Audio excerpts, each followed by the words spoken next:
हैं कि बैरिस्टर असदुद्दीन ओवैसी साहब के आ जाने से हमारी दुकानों की शटर गिर जाएगी, वो आज भी इस कौम को गुमराह करने में दिन रात मेहनत कर रहे हैं। आज भी मेहनत कर रहे हैं कि इस कौम को किस तरीके से गुमराह किया जाए, जात पात के नाम पे, फिरके के नाम पे, तमाम नामों पे गुमराह करके और अपने सेकुलर आकाओं के हाथों को मजबूत किया जाए। एक चीज़ याद रख लें, मैंने कहा ना कि मेरा मकसद सियासत नहीं है। मैं एक मरतबे नहीं, कई 100 मरतबे ये आपके सामने लाइव आकर के कह चुका हूँ कि मेरा मकसद सियासत नहीं है, मेरा मकसद कौम का उरूज है, मेरा मकसद इस पसमानदगी को दूर करना है, मेरी पार्टी का मकसद इस कौम को उरूज दिलाना है। और इसीलिए मैंने कुल हिंद मजलिस इत्तेहादुल मुस्लिमीन का परचम पकड़ा है, इसीलिए मैंने कुल हिंद इत्तेहादुल मुस्लिमीन का परचम थामा है, ताकि मैं बेबाकी से आपकी आवाज़, आपके हक हुकूक, उनकी हलक में हाथ डाल करके छीन के ला कर दे सकूं। इस चीज़ को समझने की कोशिश करिए। कुलिल्लाहुम्मा मालिको मुल्को तूतिल मुल्को मन तशाअ व तंज़िलु मन तशाअ व तुइज़्ज़ु मन तशाअ व तुज़िल्लु मन तशाअ बियदिकल खैर इन्नका अला कुल्लि शैइन क़दीर। ये कलाम पाक की एक आयत है। क्या ईमान है हमारा इस पर? है ईमान? मैं उनसे भी पूछना चाहता हूँ जिनके पास इल्म है, जिनके पास इल्म है, उनसे भी मेरा ये सवाल है आपका ईमान इस पर? अगर है ईमान तो आओ एक सफ़ में खड़े हो, आओ एक मंच पे, सियासी मंच पे खड़े हो, देखो अल्लाह कैसे इज़्ज़त देता है। जब इज़्ज़त और ज़िल्लत का अख्तियार सिर्फ़ मेरे अल्लाह को है, जब ज़िंदगी और मौत का अख्तियार सिर्फ़ मेरे अल्लाह को है, जब नफ़ा और नुकसान का अख्तियार सिर्फ़ मेरे अल्लाह को है, तो किससे उम्मीद वाबस्ता करके बैठे हो? अखिलेश, मायावती, सोनिया गांधी, राहुल गांधी, नीतीश और तेजस्वी जैसे लोगों से, ममता जैसे लोगों से? कहाँ पड़े हो भाई? आज मैं लाइव इसी मकसद से आया था कि अपने दिल का हाल आपके सामने, आपके दरमियान फिर से रखूं। आज मेरा मकसद सिर्फ इतना था कि अपनी लाइव के ज़रिए मैं आपको ये बता सकूं कि मैं कुल हिंद मजलिस इत्तेहादुल मुस्लिमीन का परचम जिस मकसद से पकड़ा हूं, वो सिर्फ़ यही एक मकसद है कि मैं जातिवाद की लाश को दफन करना चाहता हूं। मैं जातवाद की लाश, जो सड़ी हुई लाश है, इसको टांडा की सरज़मीन से ही नहीं, पूरे हिंदुस्तान की सरज़मीन से दफन करना चाहता हूँ।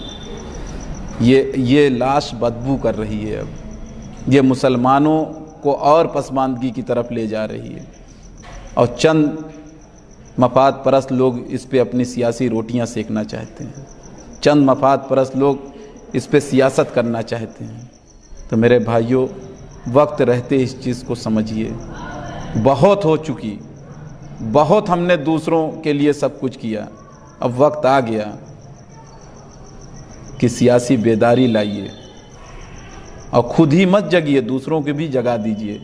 खुद ही मत बोलिए, दूसरों को भी बोलना सिखा दीजिए। आज बैरिस्टर असदुद्दीन ओवैसी जैसी एक शख्सियत ने हिंदुस्तान की सरजमीन पे लाखों मुसलमान बच्चों को सियासत करना सिखा दिया।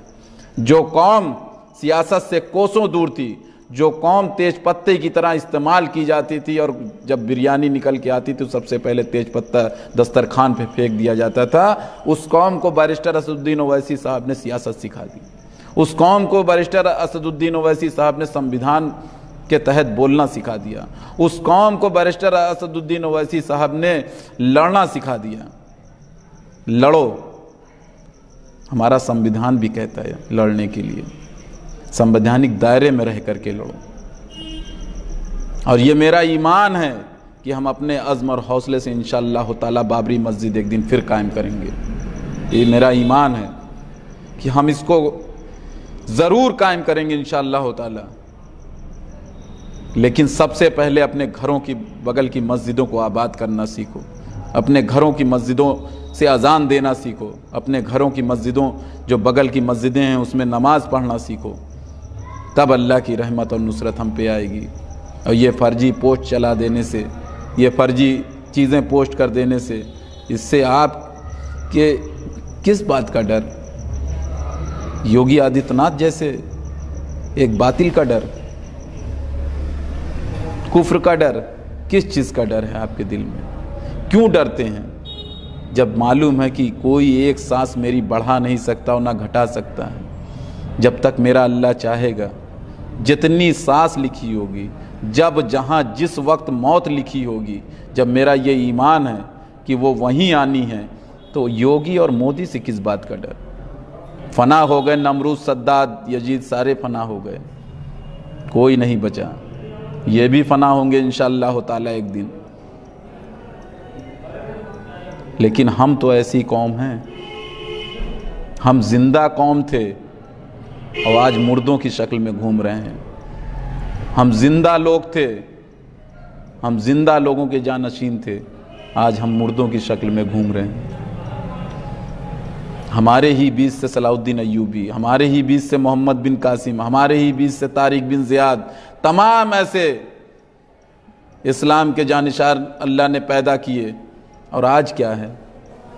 आज हक बोलते हुए डर रहा आदमी, हक के साथ खड़े होते डर लगता है, जाती मफाद के लिए, कि अगर मैं कुल हिंद मजलिस इत्तेहादुल मुस्लिमीन का परचम पकड़ लूँगा तो मेरी ठेकेदारी बंद हो जाएगी, मेरे घर CBI ED का छापा पड़ जाएगा।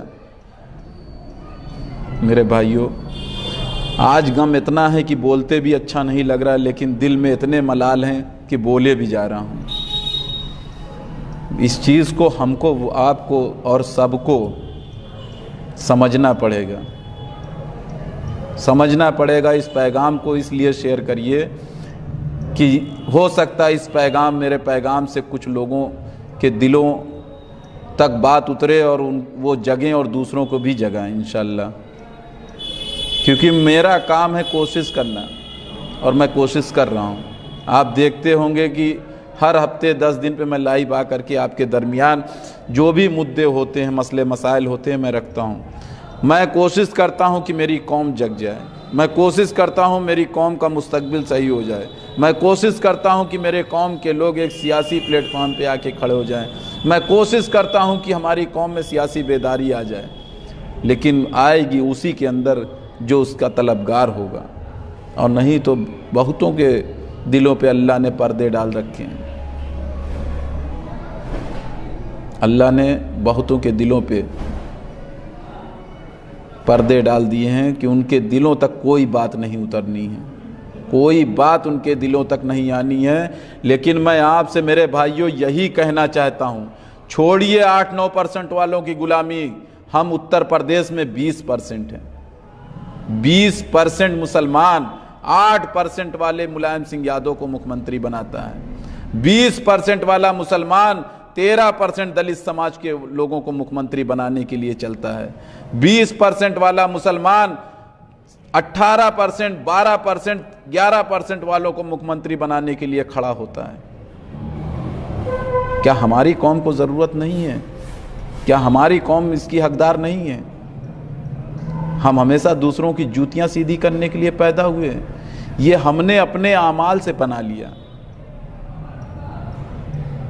कोई मरता है, इस कौम से कोई लेना देना नहीं। इखलाक मरे, पहलू मरे, नजीब मरे, तबरेज मरे, इस कौम से कोई लेना देना नहीं। सिर्फ हिंदुस्तान की सरजमीन पे कुल हिंद मजलिस इत्तेहादुल मुस्लिमीन आवाज़ उठाती है। हिंदुस्तान की सरजमीन हो या टांडा की सरजमीन, सिर्फ कुल हिंद मजलिस इत्तेहादुल मुस्लिमीन को फ़र्क पड़ता है कि हमारी कौम के लोग मारे जा रहे हैं। और किस नाम पे? लफ्ज़ जिहाद के नाम पे। किस नाम पे? गाय के गोश्त के नाम पे। किस नाम पे? दाढ़ी टोपी के नाम पे। किस नाम पे? मुसलमान होने के नाते मारे जा रहे हैं। अभी योगी आदित्यनाथ एक बिल लेकर के आया है,